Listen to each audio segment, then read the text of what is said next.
আসসালামু আলাইকুম ওয়া রাহমাতুল্লাহি ওয়া বারাকাতুহু। মানুষ বাঁচতে হলে প্রত্যেকটি মানুষের একটা উদ্দেশ্য থাকে।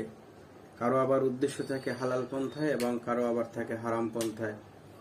সেই উদ্দেশ্যকে হাসিল করার জন্য মানুষ অক্লান্তিক পরিশ্রম এবং প্রচেষ্টা করে, কিন্তু কেউ আবার ভুল পথে করে, কেউ আবার সঠিক পথে করে। হালাল পন্থায় উদ্দেশ্য করার জন্য প্রত্যেকটা মানুষের তিনটি জিনিস অবশ্যই কর্তব্য।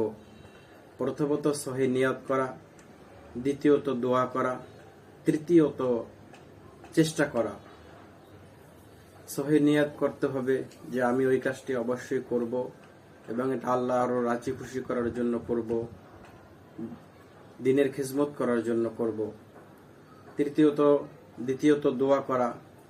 এই দোয়াটা করতে হবে আল্লাহ তাআলার কাছে, কেননা প্রত্যেকটি কাজের জন্য আল্লাহ তাআলার সাহায্য ছাড়া কখনোই সম্ভব নয়। অতএব আল্লাহ তাআলার সাহায্য পেতে হলে অবশ্যই আল্লাহর নিকট অনুনয় বিনয় করুণা করে দোয়া করতে হবে। তৃতীয়ত চেষ্টা করা। যে কাজটি আমি করতে যাচ্ছি, যে কাজটি সফল হওয়ার জন্য অবশ্যই আমার পরিশ্রমিক লাগুক, আমার মেধা লাগুক, যে কোনো পন্থায় আমার সকল রকমের চেষ্টাকে চালিয়ে যাওয়া।